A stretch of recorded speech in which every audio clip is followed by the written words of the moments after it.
પરિવારના સભ્યો છે એમની જે ચિંતા છે એ મારી ચિંતા છે, એમના જે પ્રશ્નો છે એ મારા પ્રશ્નો છે. એટલા માટે થઈને કોઈ પણ જાતની અપેક્ષા રાખ્યા વગર, કોઈ પણ જાતની નામની અપેક્ષા રાખ્યા વગર, કોઈ પણ જાતની બીજી કોઈ પણ જાતની અપેક્ષા રાખ્યા વગર નરેન્દ્રભાઈ અને એમની સમગ્ર ટીમ દ્વારા આ સોશિયલ વેલફેર ટ્રસ્ટનું આયોજન કરવામાં આવ્યું છે.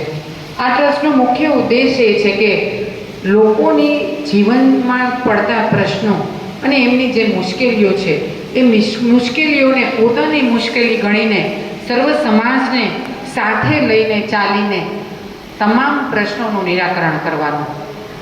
એક ધારાસભ્ય તરીકે મારી પાસે સમગ્ર વિસ્તારના ખૂબ બધા પ્રશ્નો આવતા હોય છે અને એક મહિલા તરીકે હું કહું તો હું પણ એક દીકરા અને દીકરીની માં છું.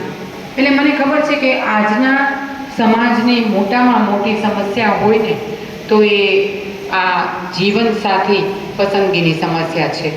કોઈ પણ દીકરીનો જન્મ થાય ને તો મા બાપની સૌથી પહેલી ઈચ્છા એ જ હોય કે મારી દીકરીને સારામાં સારું ઘર